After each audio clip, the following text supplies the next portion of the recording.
Hello there. Keir Starmer is in real trouble. Angela Rayner could be on the verge of an enforced resignation, something that will pour turmoil into his administration. And it's not just about the travails of his deputy Angela Rayner and calls for him to sack her, but now the calls are coming in for him to come clean about what he knew and when. And if he wasn't squeaky clean in his comments about this in the Commons, then that's called misleading Parliament, i.e. lying to the House. Very serious. After all, tax lies matter, don't they? And if he's forced to turn on Angela Rayner, his union paymasters will not be best pleased. Angela is their darling. And have you seen how quiet the union bosses are over this tax affair? Had it been a Tory deputy PM indulging themselves in this manner, then every union executive would be trotting out in front of the cameras and screaming for a resignation from the rooftops and threatening strikes. Just shows how morally corrupt the left is, and I'm hoping that GB News is out there asking them for comments. 'Twould be interesting to see what they say about it. In fact, no one appears to have fully distanced themselves from Rayner.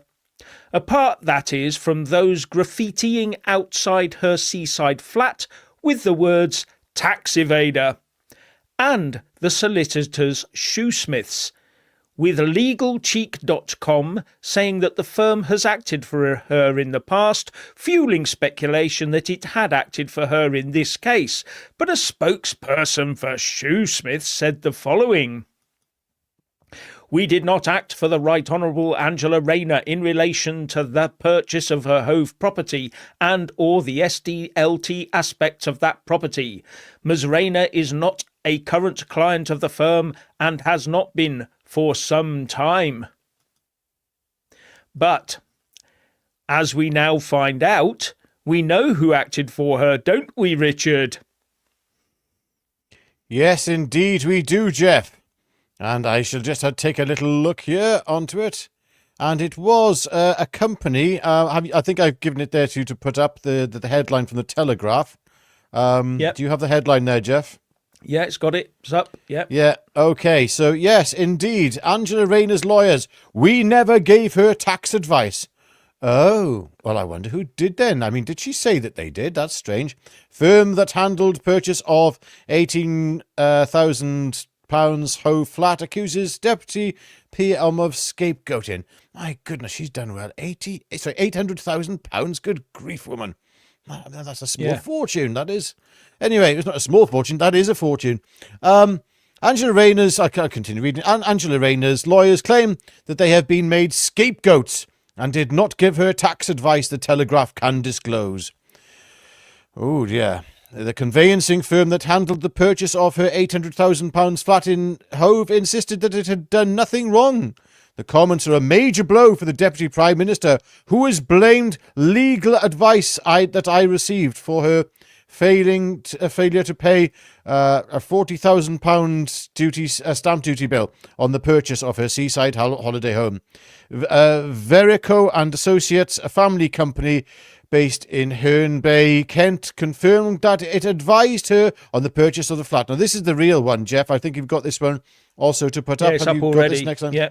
Okay. Yep. Joanna Verico, managing director, told the Telegraph, "We acted for Ms Rayner, when she purchased the flat in Hove. We did not and never have given tax or trust advice. It's something we always refer our clients to. We always refer our clients to an accountant or tax experts for." Well. So who did give her this advice then? This is very strange. Did she have a separate solicitor's firm involved? To be honest with you, Jeff, this just gets murkier and murkier and murkier. And so there's something very, very wrong here. And this is casting even a darker shadow on Keir Starmer's government, because they're done. He's absolutely, as the thumbnail says, he is completely totally and totally and utterly. Over to you, Jeff.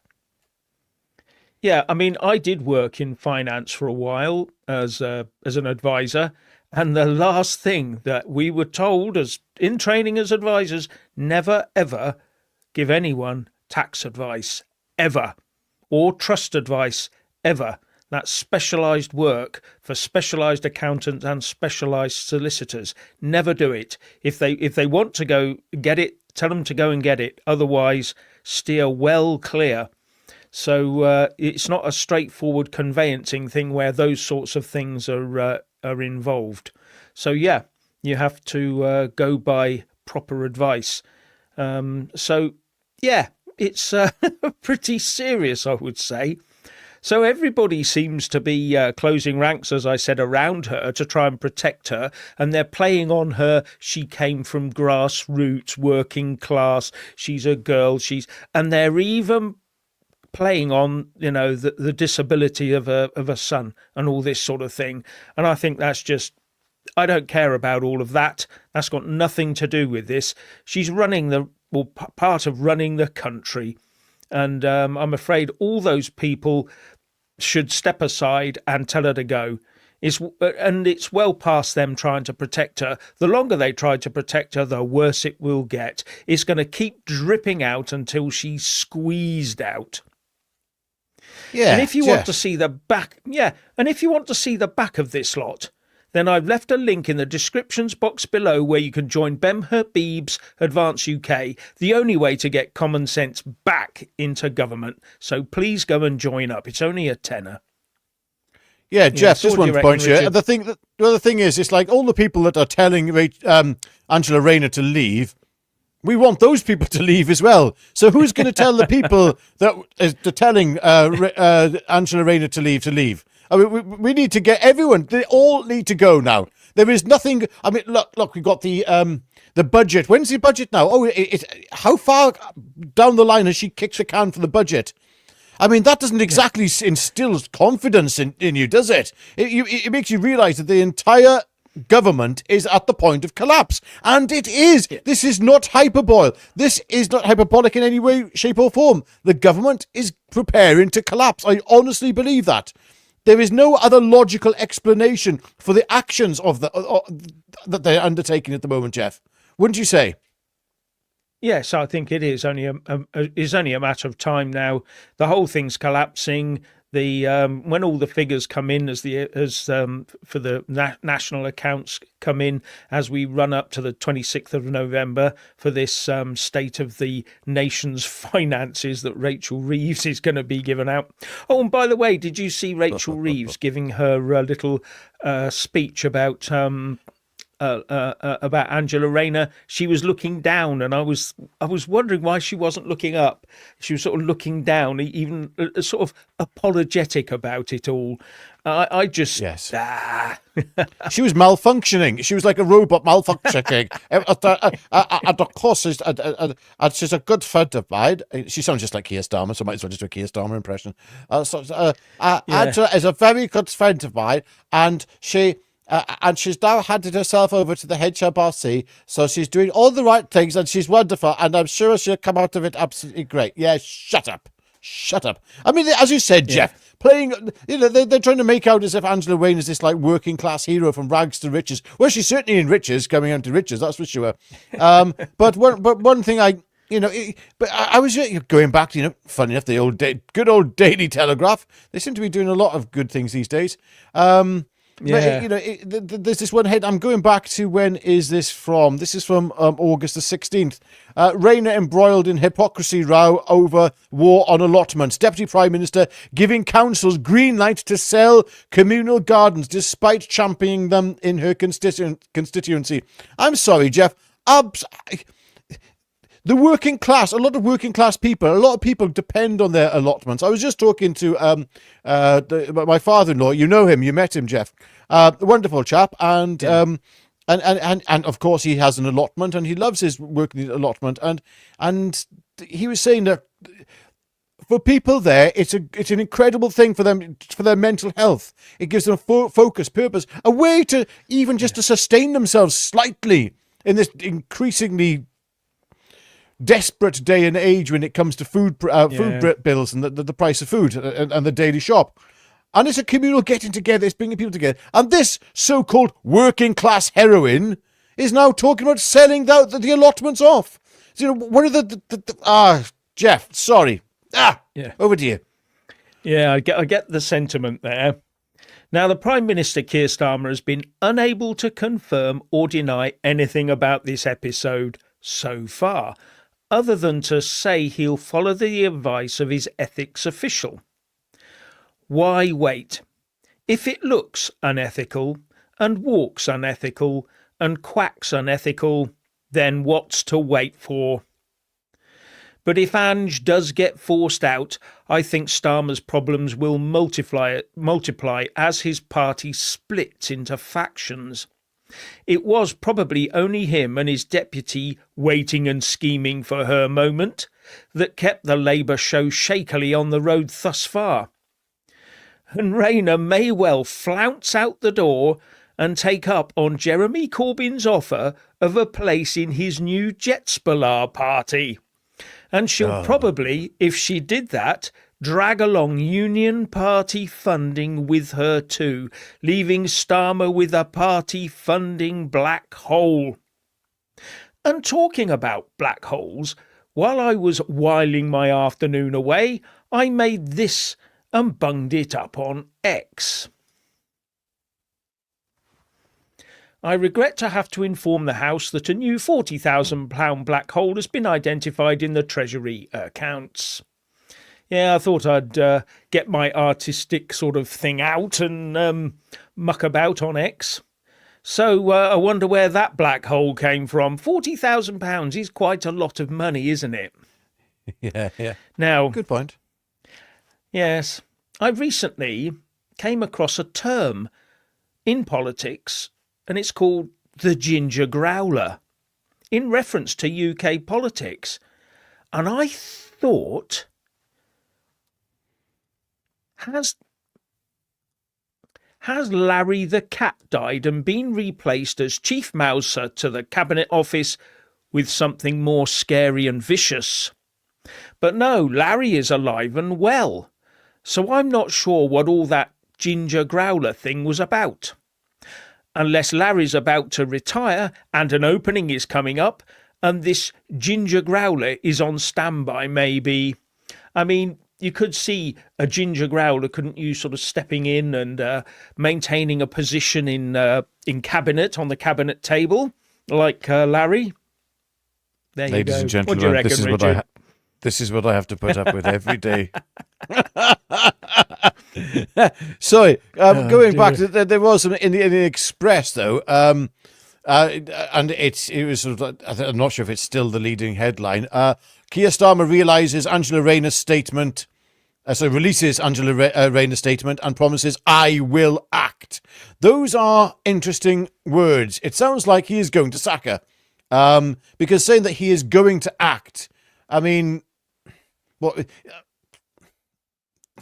If he was going to do nothing, he wouldn't be acting as such. He would be, oh, okay, well, I will not do anything. So the sheer fact that he is going to act on the conclusions of the independent advisor's investigation into Angela Rayner, it doesn't look very good for her, to be honest with you. I mean, come on. I mean, sorry, you mentioned Jeremy Corbyn there welcoming Angela Rayner in. Yet, don't forget, it was Jeremy Corbyn who also criticised Angela Rayner quite harshly for this thing with the allotments, trying to sell those off.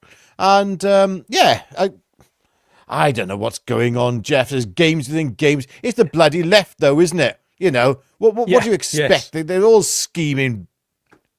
But yes. Yeah. Now, I found a magnificent sum up of the Rayner situation in the Telegraph from a commenter named Howard Nichols, and I couldn't resist sharing it with you. So I've got it here, and I'll just find the right bit. Right. But I'm not going to say whether the allegations in this piece of lying and corruption are correct or not, but the sentiment hits the bullseye head on. So here we go. All Rayner has done was ask her cabinet colleagues for advice. She started with the ex-transport minister, but then realised she was a fraudster. She tried the Chancellor for economic advice. However, she had lied on her CV. So he turned to the business secretary, who after all was a solicitor. But it turns out he was also a liar and was never a solicitor. Perhaps the Minister for Corruption could help. But no, she was ousted for corruption. Her last hope was the Minister for Homelessness, who herself resigned due to making people homeless. So Ange, the housing minister, who could afford the best information available, thought, let's try and get away with a few quid. 40k to be precise. This government is rotten to the core, and it starts with Lord Ali's mate Starmer. The organisation works as a shadow of the leader. And that's what this gentleman wrote in there. Yeah, well, that's some good points there. Very good sum up there. Yeah, yes. that's a very good one. A lot of what's been going on in the past in Labour, and it doesn't shine a very good light on the whole shambles, does it? I think, though, Jeff, I'm actually starting to think that I might have worked out who she asked for financial tax advice from, and that's probably, I mean, it might have been Diane Abbott. I mean, that would sort of make a lot of sense, really. Yeah, perhaps it was her. I mean, if I was going to be looking for advice on anything, I suppose I'd ask Diane Abbott first. Yeah. I mean, hang on, she would have. She had the party whip removed, though, isn't she? I don't know. Yes, she has, but she can still ask her, and she would have saved £12. £12, she'd have saved. £12. Oh dear. Yes, none of them are going anywhere. Yes, that's what worries me. None of them going anywhere other than where they're sat at the moment. Oh dear. Yeah. It's absolutely ludicrous situation to be in for a country where we've gone from, people saying, oh, look at the Tories, they were so bad, we're going to be squeaky clean, blah, blah, blah. And look what it's ended up with. I mean, unbelievable. Unbelievable. Yeah. I've just put something on the screen, though, because another thing which will just give you a good idea of how effed this country and how effed this government is. Have you got that there yet, Jeff? Yes, this is breaking from the Daily Mail. Ethiopian asylum seeker 41 is found guilty of trying to kiss a 14 in a certain assault that triggered huge protests outside the Bell Hotel in Epping.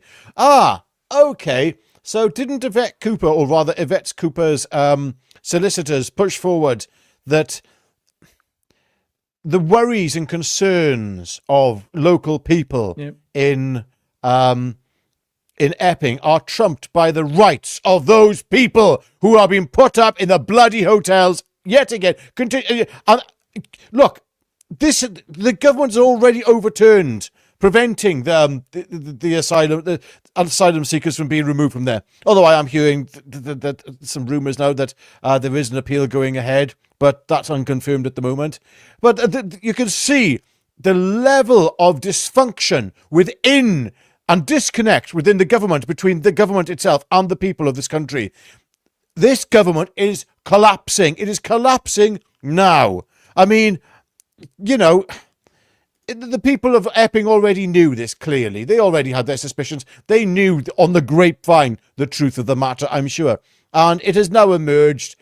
So, okay, what are the men of Epping going to do? Because I've heard they're going to start doing patrols now, Jeff. Is that correct? Yeah. I do believe you were there, and you were hearing rumours as well, or spoke to people saying that they were going to start patrolling the streets in Epping. And that's something which is being replicated across the United Kingdom, where men are saying, okay, well, I live here.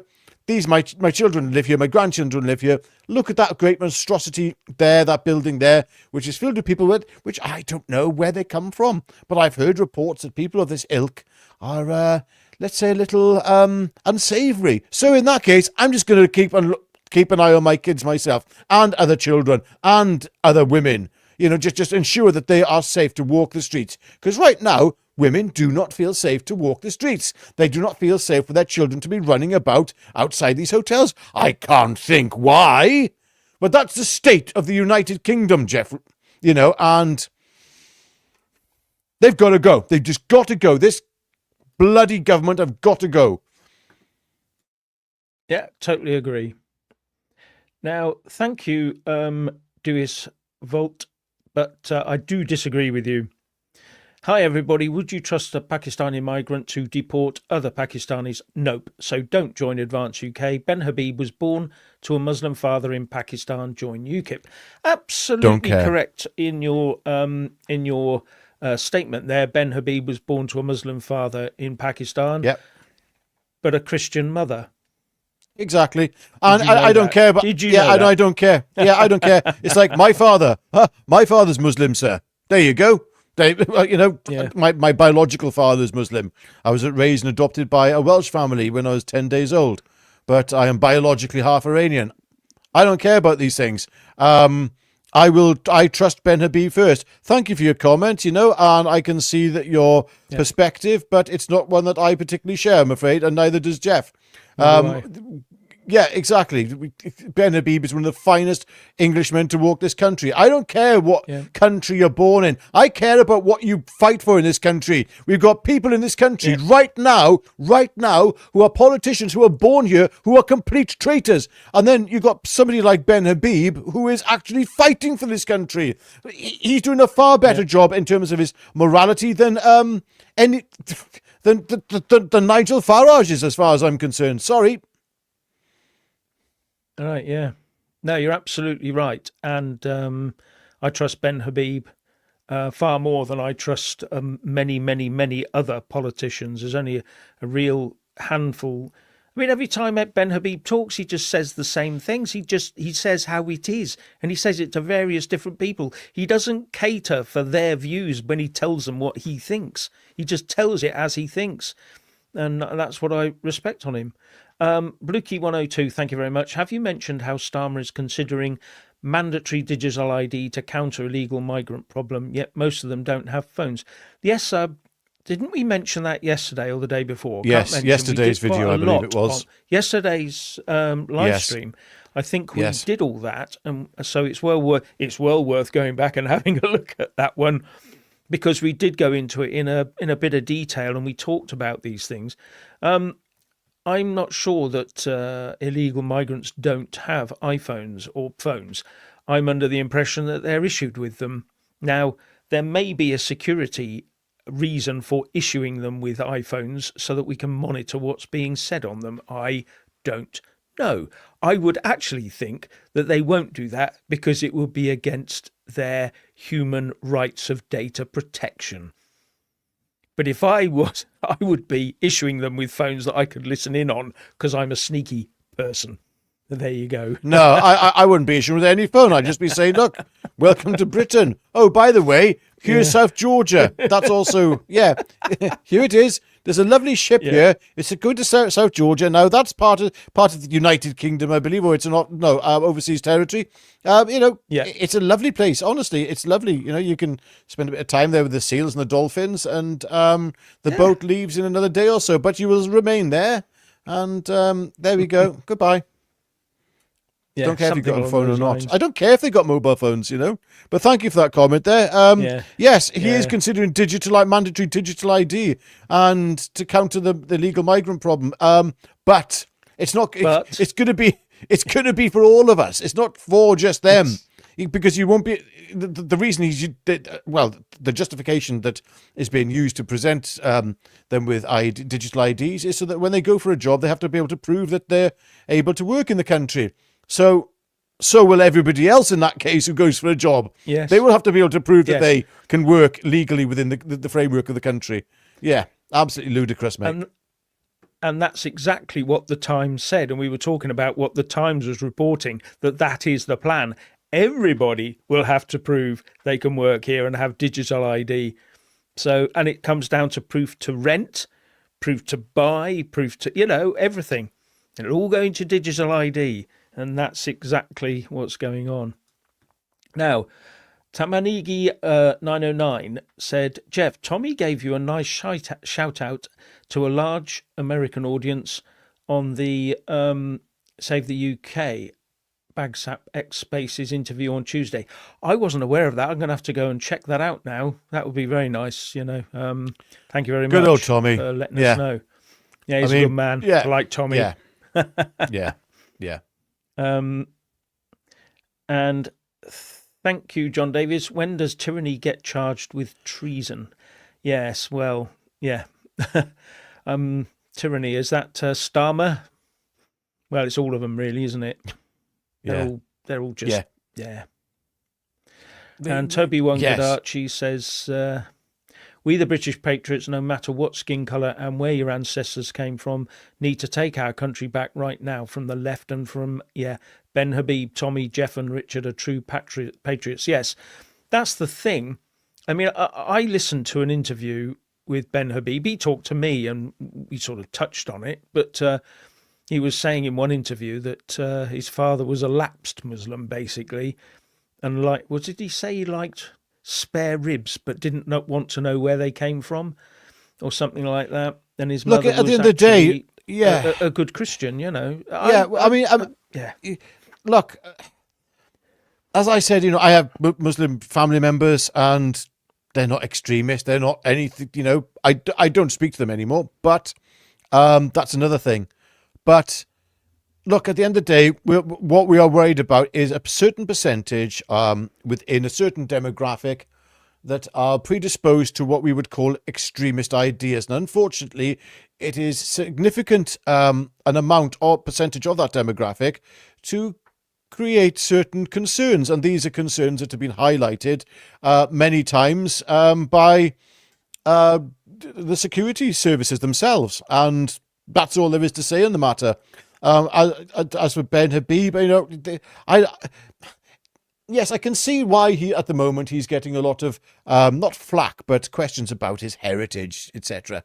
And at the end of the day, I don't give a damn who you are. If you love Great Britain, if you put as I said, he's putting Great Britain first. I don't care who you are. I don't care where you've come from. I don't care about the colour of your skin. What I care about is, do you love Britain? Do you believe in Britain? Do you believe in Britain's Judeo-Christian values? Because Ben Habib does. And that's the important thing to remember.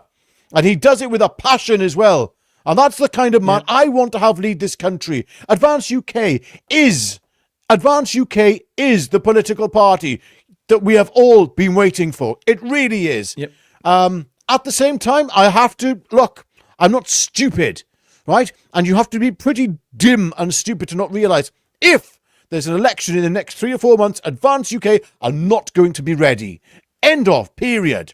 So who do you vote for? Well, the least worst option right now is reform. Anything that takes us from under... And I don't want to vote for Nigel Farage and Mohammed Zia Youssef, who I'm not a fan of, incidentally. And I don't care about his heritage either. It's the same thing, you know. I don't care about his heritage. I care about his actions. And his actions are not good. But if there was an election tomorrow, yes, I'd be telling people vote reform. What? Why wouldn't I? I'd be stupid not to. They're the only electable option that will save us from Starmer. What we would walk into afterwards, though, I wouldn't be particularly happy. At that point, I would be all guns blazing, as I probably am now, for Advance UK. Advance UK is ultimately the way out. But we, you know, in 4 years' time, potentially, we don't know what we'd have on our hands. Between now and 4 years' time, goodness knows what state the country's going to be in. And goodness knows if reform are going to be the vehicle and strong enough to be able to deal with what will be coming our way. That's the important thing to remember. We don't know what's coming. Jeff. Yeah. Yeah, no, it's getting clear that that we're hitting the buffers. We really are. We're heading down that track, and we're going to hit the buffers, if not already, and things are going to get an awful lot worse than they are now. And that's why they've delayed the budget until the 26th of November, in the hope that something will change. It's not going to change. It's just going to get worse. And all this money is being squeezed out of people to pay for lots more people to come into the country. This isn't stopping. They've got 5-year contracts to keep people coming in. They've got to keep They're going to be coming in, and they've got contracts for housing and hotels to keep filling them. I don't care what they say. They have no intention of stopping it. They don't want to stop it. They just want to continue it. And you and I have got to pay for it. That's their view. That's their view. That's what they totally and utterly 100% view as they think it's the right for people to come here, and it's right for us to pay. They think that's the, I don't know, what can you call it? It's just a bunch of horse manure, as we know, but that's what they think, and that's what they want to happen, and they're going to make it happen. Otherwise, it wouldn't be happening. They want it to happen. They want the destruction of this country in that manner, by filling it full of people to the point we can no longer afford it. They're doing it on purpose. That's it. And Blukey, thank you very much. I seen a video where someone peeked into a window to see how they are in the hotels, and they were given a PlayStation. Yeah. I've heard this. I don't know if it's true, but I mean, it wouldn't surprise me. I mean, they're getting everything else. They're getting new mattresses. They're getting new plasma screen TVs. Yeah, I mean, these are things we do know, that the hotels are being refurbished. If they're getting new PlayStations, it wouldn't surprise me. It wouldn't surprise me. They're getting, I mean, they're getting free private healthcare in certain instances, from what I can gather. Yeah, that's how knackered this country is. Yeah. Thank you, Toby Ogadachi. Such passion, Richard. Yeah, absolutely. He gets a bit angry after a while. Well, I believe in something. Yeah, I believe in something. I believe in this country. I believe that we're being shafted, and I'm not going to shut up about it. I'm not a wallflower. Sorry, that ain't me. Yeah. I love this one. Love thy neighbour, proper Christian morals. That doesn't mean to say that you allow people to walk all over you. That is not what that means. So I wouldn't expect to walk over everybody else and have them have to treat me like something special. Love thy neighbour as you would have them love you is the idea. It's not about, I've just got to let people walk all over me, hit me, kill me, do as they will with me because I'm a Christian. No, that's not how it works. No, the men in this country are starting to stand up as well. And I don't mean violently. I don't mean in that respect. No. The men of this country are beginning to stand up and look around and say, actually, I do need to protect my family. I do need to protect my community. And the communities are banding together. And they're starting, as I said, they're doing these patrols. I'm not saying it's a good thing or a bad thing. Can't do that, can I? No. But yes, the men of this country are starting to wake up, and they're not frightened anymore. That's the thing. They're not frightened to just say, look, I'm British, I'm Welsh, I'm Scottish, I'm Irish, I'm Northern Irish, and that's it. I believe in my country. I'm not embarrassed about my country. I'm not embarrassed about the past. I was raised in school myself to hate the United Kingdom. What was that about? What was that about? To hate a heritage that people would give their left arm for, just to be able to have some of the heritage we got. Americans, they view the United Kingdom with envy because of our rich cultural heritage. And yet, we have been told to just turn our noses up at it. And think it's disgusting. And people like Keir Starmer, that idiot, and his idiotic government, they expect us to just have total resentment for ourselves. That's what they want. They want us to hate ourselves. And if you don't hate yourself, you're far bloody right, apparently. Oh, okay. Yeah. All right. Yeah, well, the whole plan was that if you hate yourself, you'll just take any culture over your own, won't you? Because they're all much better than yours. The trouble is that most Brits realise that we have a fantastic culture. Have you not noticed one of the big things that the left always say is, what's your culture? What's your culture then? Because they think you'll say, well, I don't know. Because you've lived here, people who live in a country long term, culture is just taken for granted. It's just stupid things like queuing, that when you go out, the architecture and all this sort of thing, and you drive on the left. All of this adds up to a culture. It's your taste in music. It's what you sort of tolerate and what you don't tolerate. And we've now been told that our only culture is we have to tolerate everything that's thrown at us. And it's about time we woke up and said, no, we have a fantastic culture, a culture of tolerance to a point. But the thing is, we've forgotten where that point is. My grandparents would never have tolerated much of this. Never. And they would never have allowed it to happen. You know, they didn't. They were the ones who went through the wars and stuff like that. So, no. That's something. Yeah, that's something that is starting to pee me off, Jeff. You know, I look at Keir Starmer right now and I think, do you know what he is? He is the shame of Britain. He is the absolute shame of Britain. And he will... Keir, if you ever get to watch this video, let me tell you something now, sunshine. You, historically, will be remembered as the shame of Britain, right? That is your legacy. You will go down in history with names... You know, names like Hitler, Stalin, any authoritarian despot. Your name will crop up amongst them. And don't think that it won't. Just because your kill count isn't as high at the moment. At the moment, potentially. I don't trust you as far as I can throw you. But that's the kind of category you will find yourself in historically. But there are people who are victims of yours, incidentally. And I am talking now, of course, about Peter Lynch.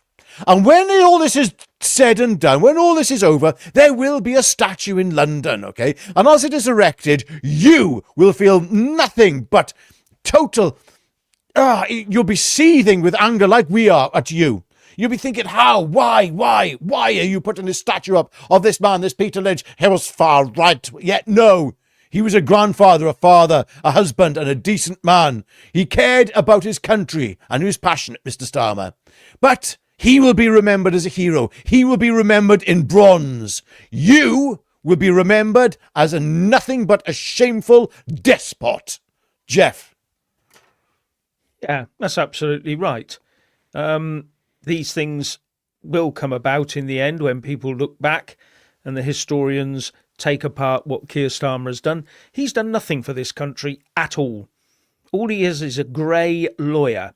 And he goes by what other grey lawyers say. There is nothing in there, nothing original.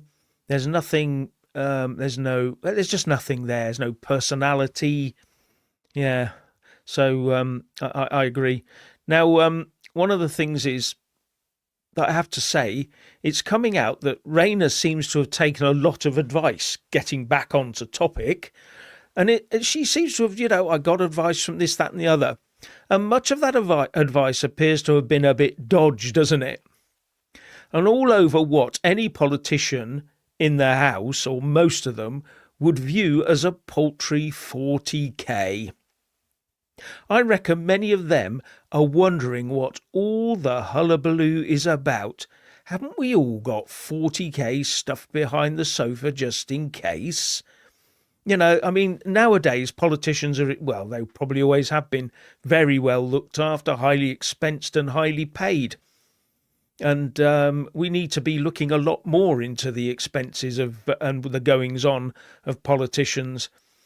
Now, it's quite funny, isn't it, that I don't know whether you remember the debanking scandals, Nigel Farage and all that, with Coutts and whichever banks it were.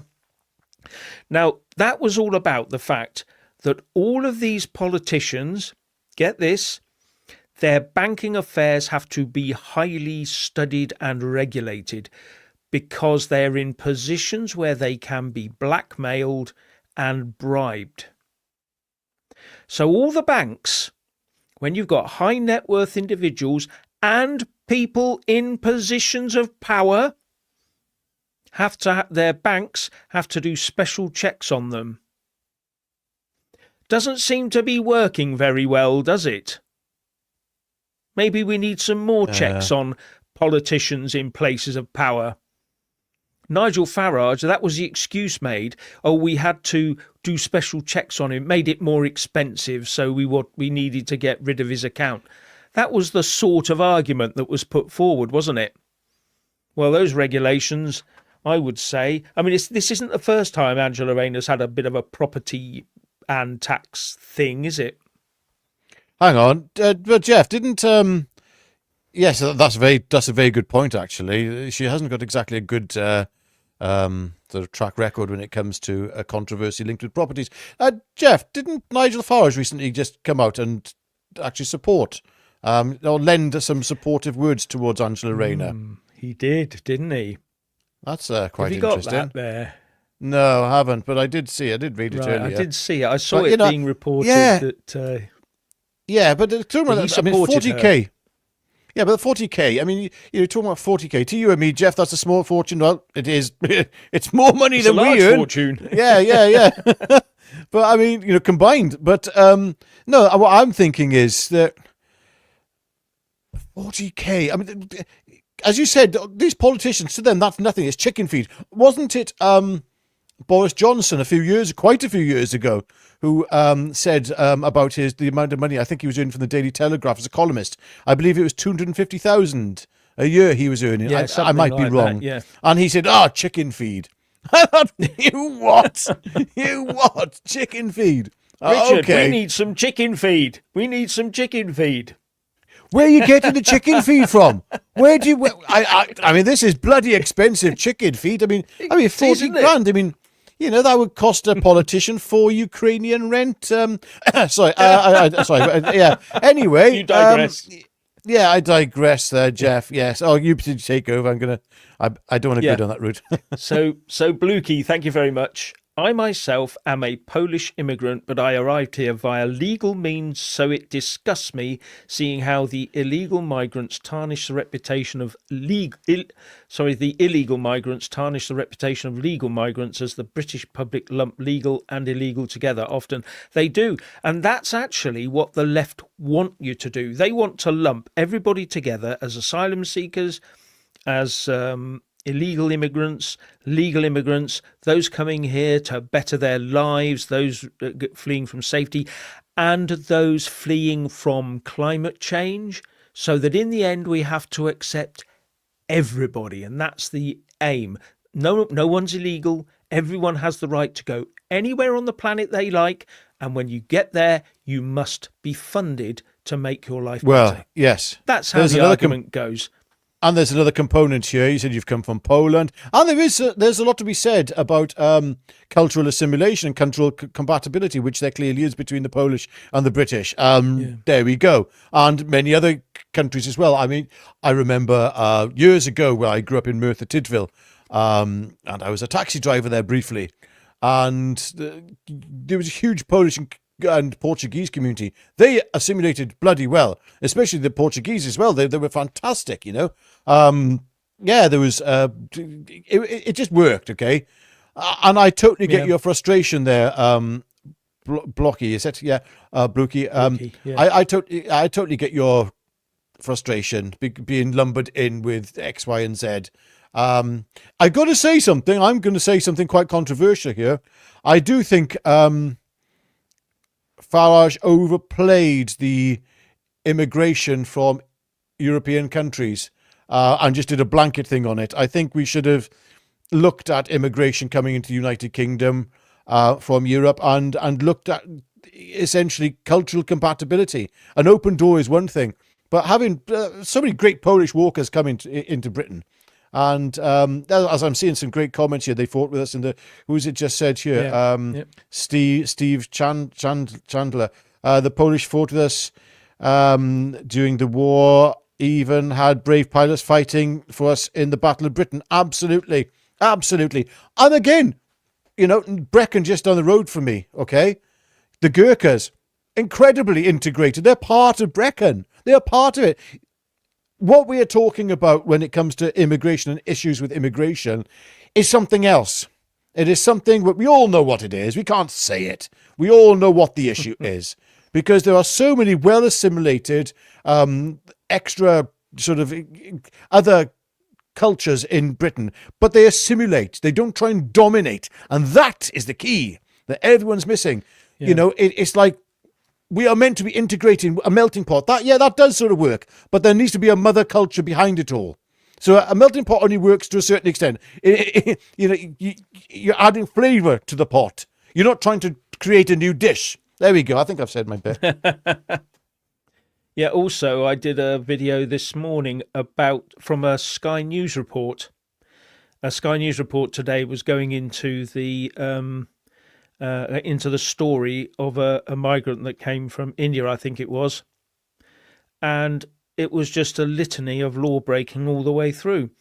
They started off by fake bank accounts, fake loans, fake documents to prove who they were.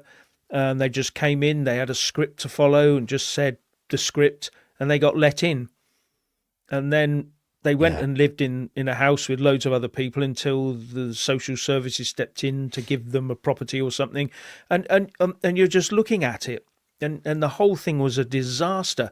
And it just I just went through it, and it just I thought, this is not how we're meant to be running our country.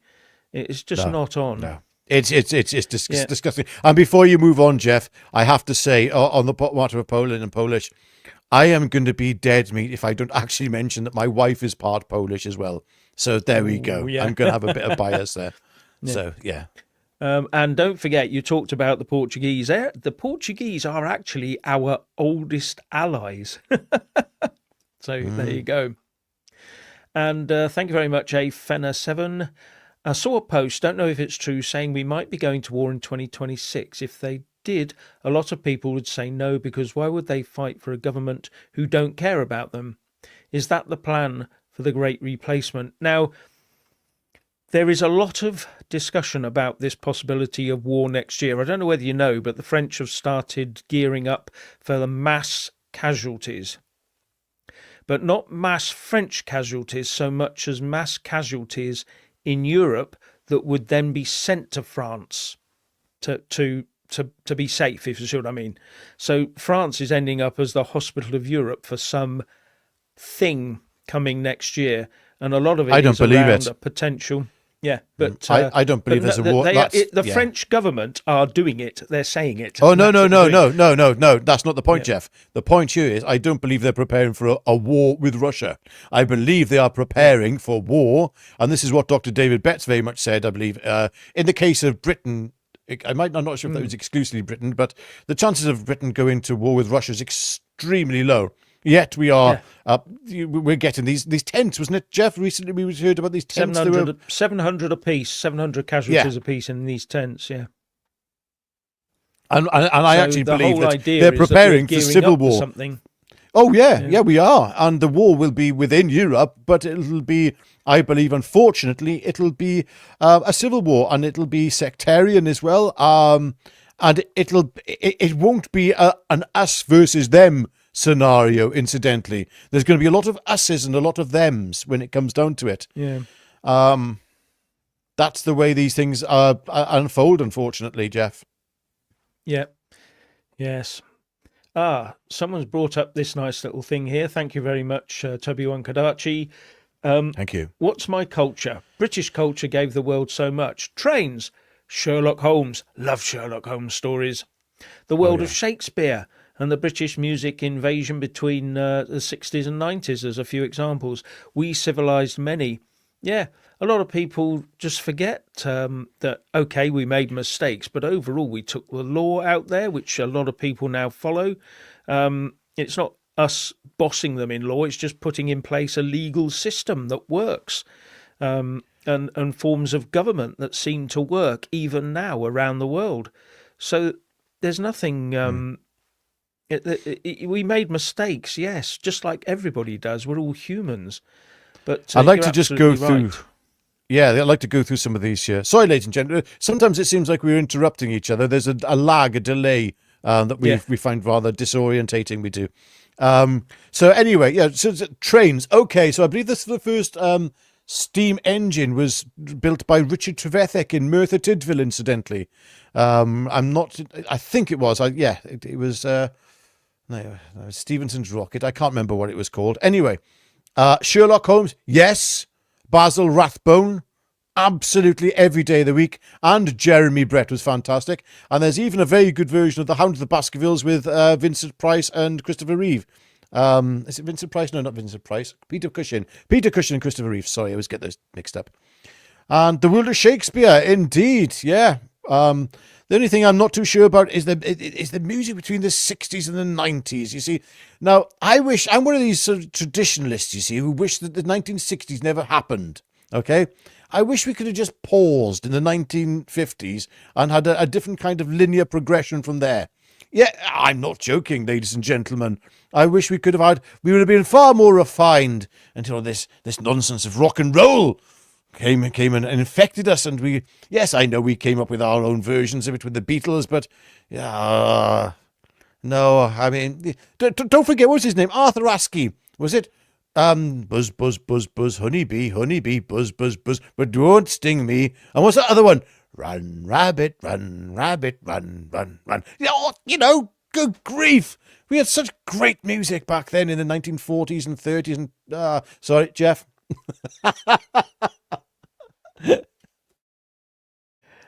I'll now take myself out of mute so I can get back in and say thank you very much, Don Davies. Refugee Welcome Brigade need 3 migrants in their homes. Yes, I'd like to see much more of that. And for me, I would just do a referendum around the country, and those referendum areas by postcode who say they wanted more, that's where I'd send them. Don't even need to do that, Jeff. Don't need to do that. Just all the Refugee Welcome Brigade need to go and spend a few nights living in the hotels with them, just to help out. You know, I think they'll all be welcome there. Yeah. I think it's a splendid idea. What could possibly go wrong? Yes. What could possibly go wrong? Yeah. So someone's missed the beginning again. Well, you can go back. You can rewind. Yeah. It's always worth a rewind. Watch it a few times, you know? Yeah. I have to say, we've had this conversation before. I have after, I hardly ever drink these days at all. But on one of the rare occasions where I have, I actually sat down and one of our videos came up as an option. I thought, oh, well, let's watch these 2 idiots then. And I've actually watched, I actually sat all the way through it. I thought, do you know what? I wouldn't watch that. No, I didn't think that, no. And I hate watching myself on video. Yeah, I never watch myself back because you always find fault with what you said, you know, and then it's just best to get on with it. Speak for yourself. DM 1972 says, those tents are just normal contracts that got put out again. It's nothing unusual, so I have heard. Now, it's called contingency planning. They always do this contingency planning. And as I pointed out once or twice before, there was a time, it was about 20 years ago, when a massive order went in as a contingency plan, part of a contingency plan for railway sleepers, old railway sleepers. And loads and loads and loads of old railway sleepers were bought up. Suddenly, the following year, they all had to be used as a bonfire on which to put dead cattle for foot and mouth. That was so well planned. You know, it was just like, you know, the chances of that happening, buying the things, and suddenly this happened. So I'm always looking at these plans going, what does someone know that we don't? You know, but there you go. The comments Conspiracy theories abound. Yeah, by Guy Telia, who feels helpless? No, I don't feel helpless. I feel the exact opposite. I feel confident and proud that the United Kingdom is coming together and that wonderful things are happening here. And this government, in a way, I don't want to say... in a way, I'm glad they got into power because it's completely de-romanticized the left in the eyes of so many people. So many people now just look at the left and they think, right, we've got at least 3 generations where we will not be voting Labour. They're done. It's over. It's a spent force. But at the same time, I'm not glad they got in because of Peter Lynch and because of Lucy Connolly and because of what happened to so many other people who we don't even know the names of, Jeff, who are right now still in prison. Because of tweets, angry words, being in the wrong place at a time when a crowd was congregating. People have been put into prison for that. Yeah. What kind of a bloody country do we live in? And as much as I'm not a great fan of Nigel Farage, I have to, credit where credit is due. He's been out in America and he has been out there pushing our case, pushing for what's happening in terms of freedom of speech in Britain. So for that, I do thank you, Nigel. And there's a great gratitude I have there. And probably I speak for most of the people watching this, even if they don't like you. But, yeah, Jeff. Yeah, sorry, I'm just checking on something that someone's just put in the thing. 10 minutes ago, Nadine Dorries, why I've made the agonising decision to join Reform. Thank you very much for the commenter who put that in. Yes, Nadine Dorries has defected to Reform UK. It's in the Daily Mail. I've just brought it up. Wow. Nadine Dorries sensationally defects to Nigel Farage's Reform UK. Let me just give a quick readout of what she said or what they said. After months of secret negotiations, the former Conservative Culture Secretary is joining forces with the Reform leader as he plots a path to Downing Street. Ms Dorries explains the reason for her bombshell decision, which will alarm Labour MPs in Reform-facing seats and heap further pressure on Tory leader Kemi Badenoch. And this is an exclusive article for the Mail today. So there you go, a bit of breaking news there. Nadine Dorries. That's interesting. Because it was Nadine Dorries who, for me, made me realise that, let's just say, the pandemic was not all that it seemed to be. Yeah. August 2019, I had a cough all the way through until February. And then, of course, we all heard about this terrible COVID thing that was coming along. And also, incidentally, in that period, I had lost my sense of smell and taste for the first time in my life. And then, lo and behold, Nadine Dorries apparently contracted COVID. And the first thing she said, I lost my sense of smell and taste. It was at that point I went, the light bulb went on. It's like, okay, I've had it, whatever this is. Then that's it. So, an interesting defection there. Nigel Farage will be over the moon, maybe. Unfortunately, the optics on this for me is that it's just becoming Conservative Party Part 2. And I'm not so sure that's what the British people need. I don't know. Obviously, not every Tory is an idiot. I did send you a tweet there, Jeff, earlier today. And it was by Raoul, is it Braverman, Suella Braverman's husband? Yes, and right, in it, he says, look, we need the right to unite, or everyone somehow, whatever it is, to really unite. And I do believe that there needs to be a unification of people I call on the right, but get the right people on the right, not the wrong people on the right.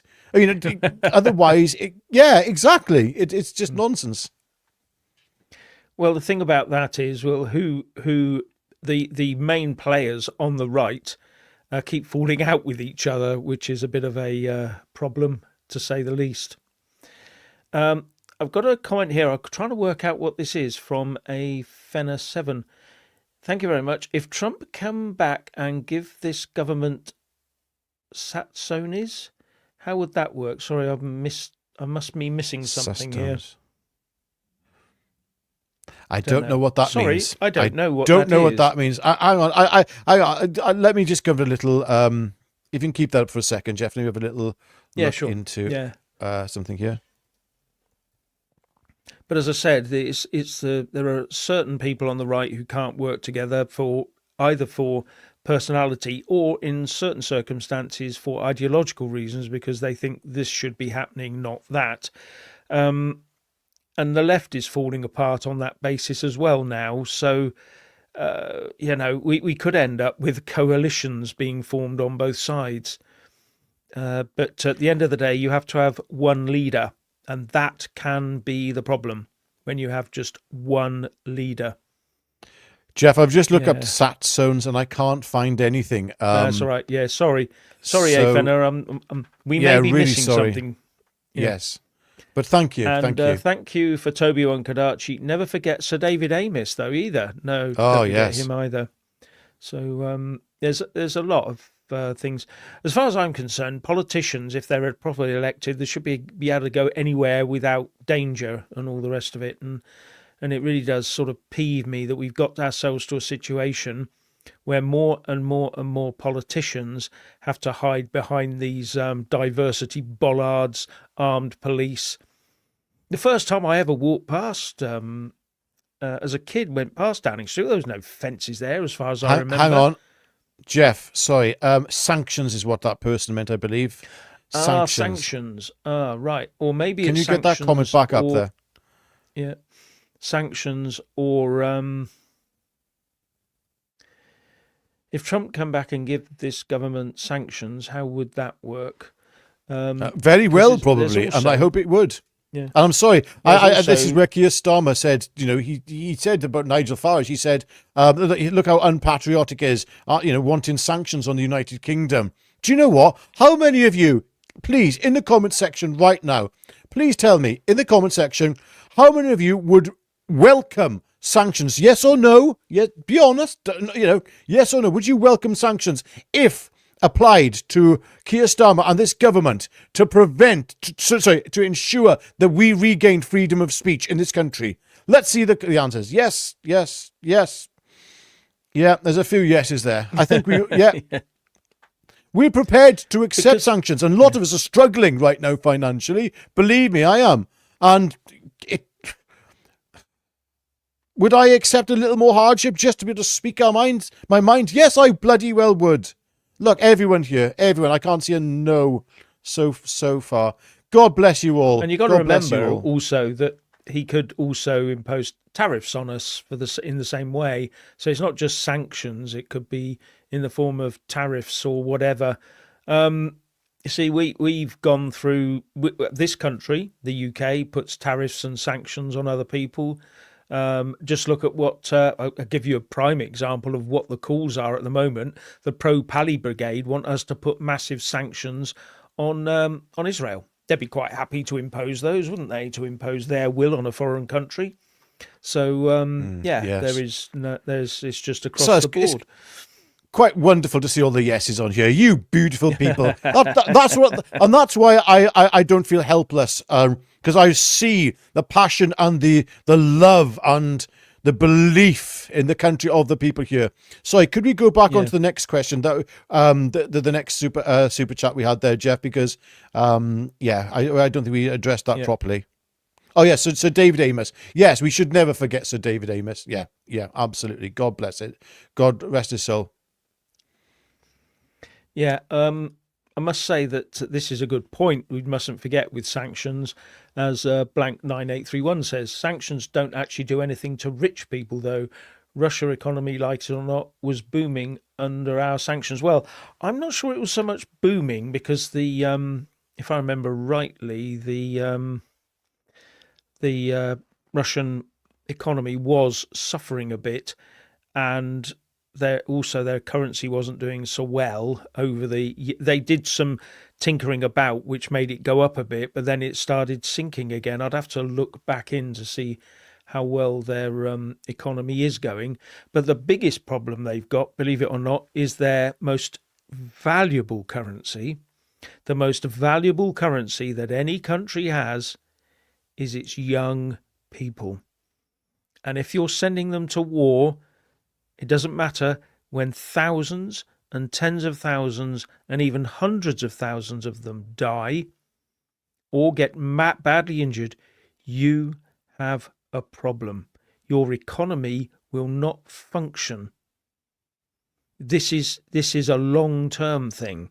That's why we've ended up, believe it or not, with so many females in the workplace, because we had to do it. During the war, we had to do it because there were no men. They were all off at war fighting and dying. So we had to restructure the whole economy. Whether you like it or not, that's the outcome. And in Russia, Putin has already said, he's already called for women to have more children so that he can replace the So has Ben Habib. So is Ben Habib. He's saying bonk for Britain. That's his yeah, slogan. Absolutely. Yeah, actually, yeah. And he said it to us, didn't he? When I interviewed him, he said we got a bonk for Britain. Yeah, but that is to rebalance our population, because in the UK we don't have sufficient number of children anyway. Even with immigration, I don't know whether people have hoisted this in. Even with immigration, this country is not having enough children to maintain a steady, ongoing population. And we should remember that. Demographics rules.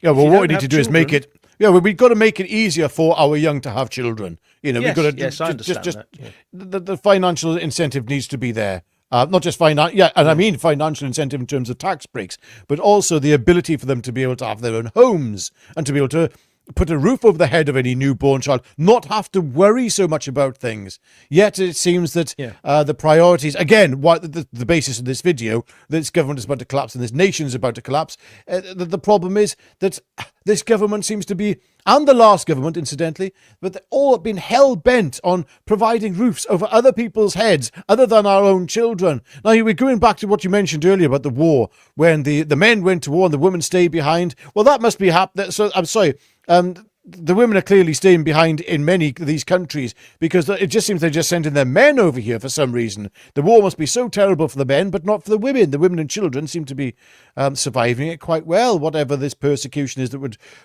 warrant mass immigration to the United Kingdom on the level that we're seeing it. Much of the time from countries that are actually at war. And, yeah. Yeah. Sorry, I'm just trying to look, because, sorry, blank 9831 has come back and said, they were having problems until they turned in and started producing everything in country. Take McDonald's, for example. They just made their own with their own goods. Yes, they did. They took over various other outlets and things like that. But I remember saying right at the beginning, it's all about the will of the actual people, or the ability of the people of a country to take punishment. The British people can take nowhere near the punishment that the Russian people can. The Russian people have proved it time and time again over the centuries. They can take a real beating and still come back, on a real sort of living basis. And that's the thing that really counts. Same goes for, you need to have people to do it. Yeah, same goes for a lot of people in Eastern Europe. I remember as a young kid, I went skiing with the school to Bulgaria. Okay, and I remember getting off the plane, and it was absolutely freezing. And there was this. It was around the time that Rocky IV came out, of course. And there was this guard standing in the snow in a t-shirt with a machine gun, and he looked like young Dolph Lundgren. And I thought, man, because the Iron Curtain was still up in those days, and I thought, good grief, there's a different level of toughness with these people compared to what's in the West. I remember that being a striking observation as a young kid, and it's you're right, Jeff. They are hardened people, but look, at the end of the day, I'm sure. Look, maybe we're just putting ourselves down too much as well. Because you've got to remember our forefathers who went to fight in the Battle of Britain, in the skies. Yeah. That took some guts. And they were exhausted, incidentally. And our forefathers who died in the trenches and across all of Europe, and even as far in Japan, and across North Africa in the Second World War, these were not weak, wimpy men. It's just that we're evaluating everything by the standards of what we've become today. I'm determined to get myself back into bloody shape. I might be 52, right? But I'm getting myself into shape now. The diet is on. Spring chicken. You spring chicken, you. Yeah. I'm going to do it. Yeah.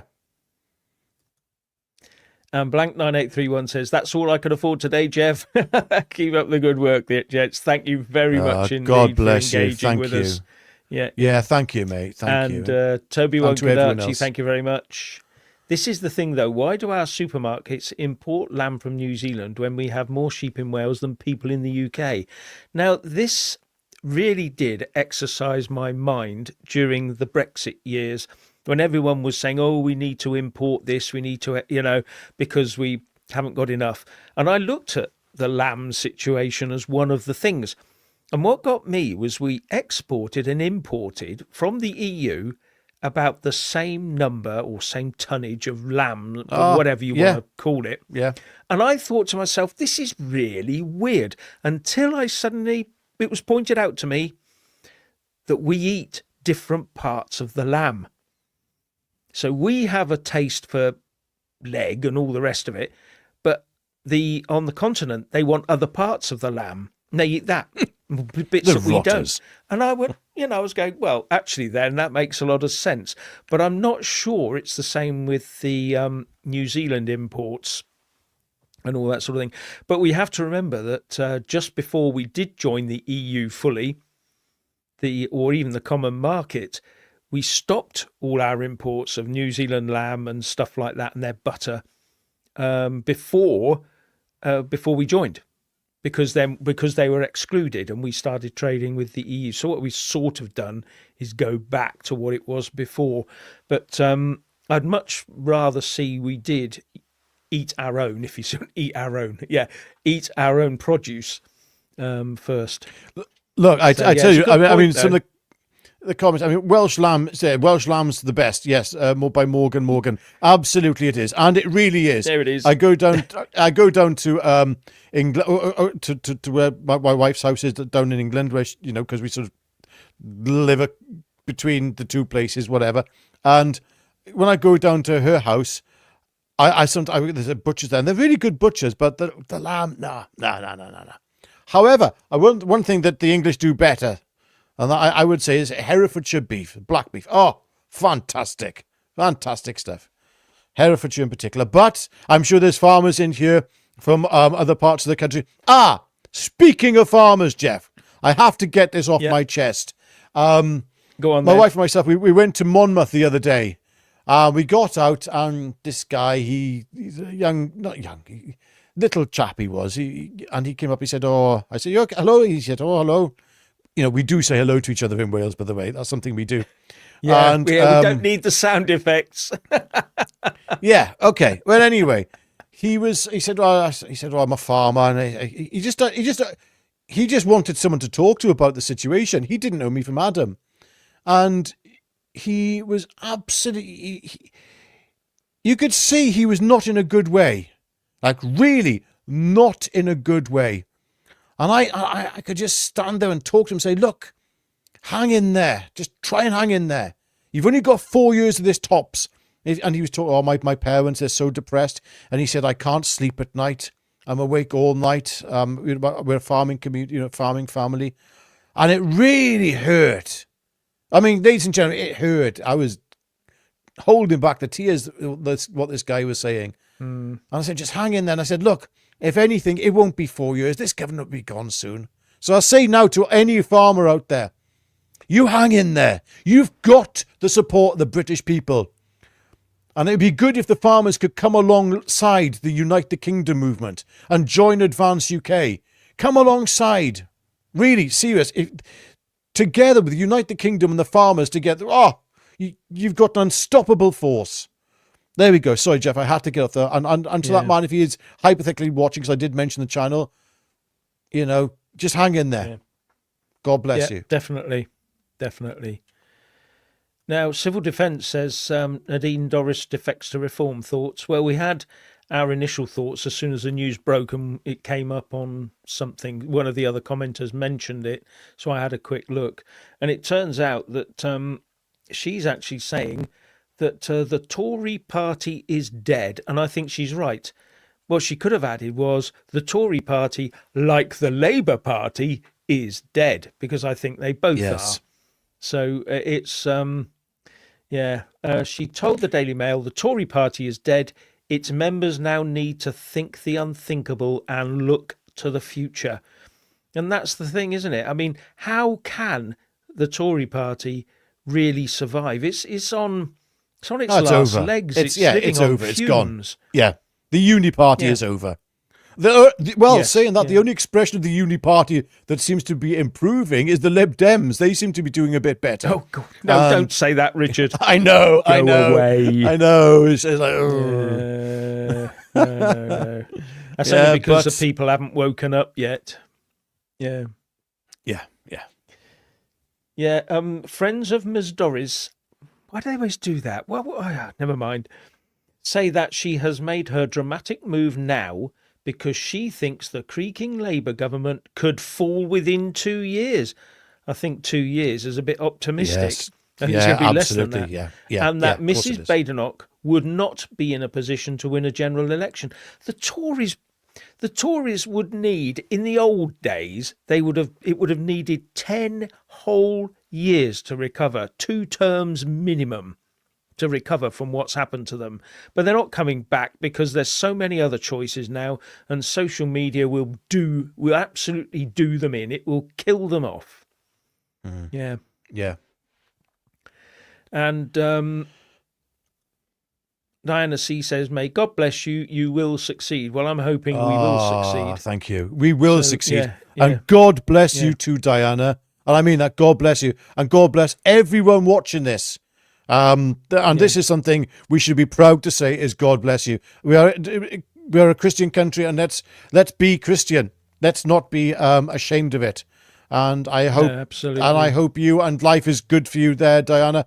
And what we have to remember, Jeff, is we read these comments, and a lot of the people here I can see as regulars. And do you know what? This is a community, and I'm so proud of this community, which you, Jeff, I will say, maybe I've had a little hand in it, but you in particular have built. And we both have. I can't take all the credit for this. Half the credit of this is mostly you, Jeff. And God bless you all. And you are, and for me, it's like a family. It's quite as Trump would say, it's a beautiful thing. It's a big, beautiful thing. A beautiful thing.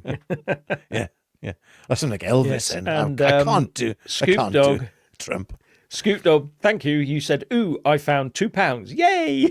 Yay! Well done, Scoop. I don't expect Scoop Dog. I don't expect Thank you. everybody to give me their last £2. Maybe the two Yes, we before do. it. But Yes, no. Yes. Keep your last £2. Keep it coming.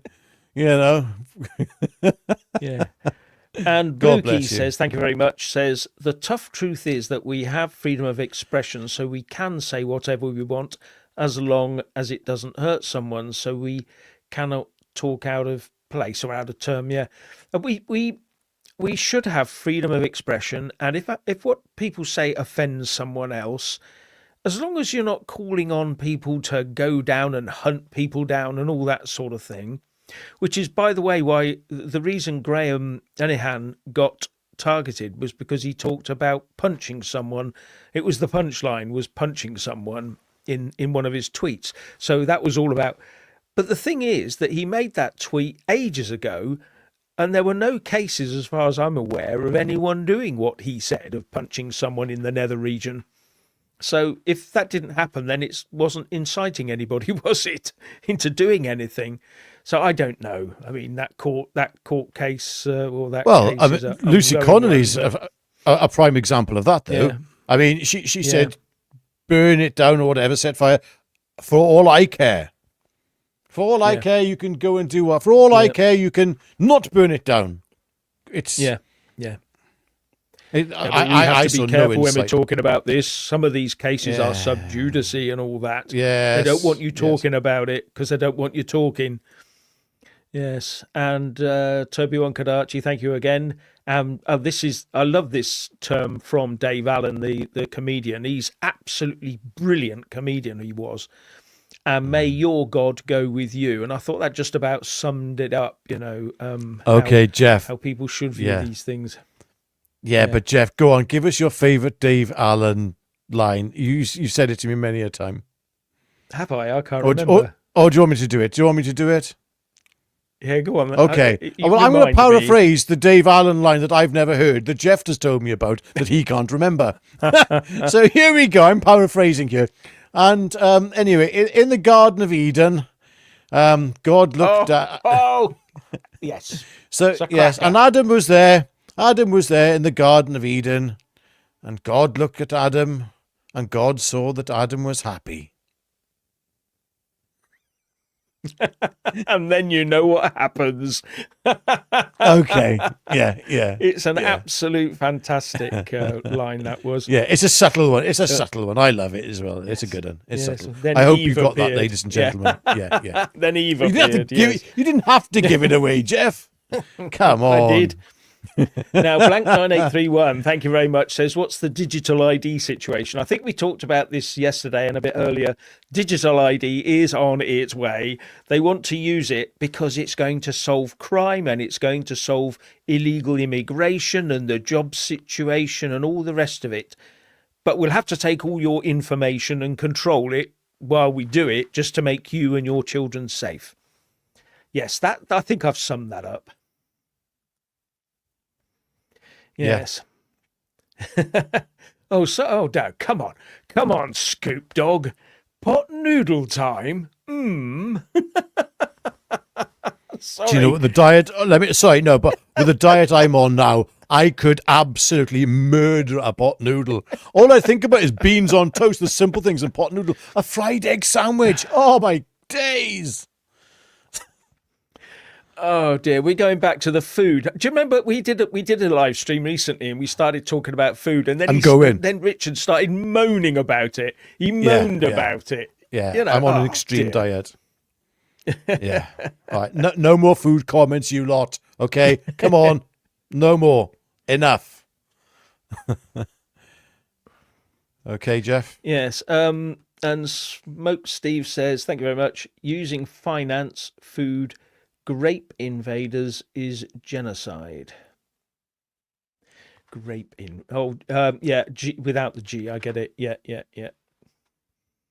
Yes. Right. Well, yeah. If I have to be careful what I say. There's so many things I want to say to that. But thank you. Thank you. Yeah. Yes, this is an old one. I'm on a seafood diet. Yep. I see it and I eat it. Oh, look, here we go. There you go, Richard. That's just for you. Ham and eggs. Yeah, but there's burgers. There's a burger symbol there. There's burgers. Yeah. Look. Yeah, I know. I see. Yes. Anyway, okay. I think we've devalued this whole conversation for what it was.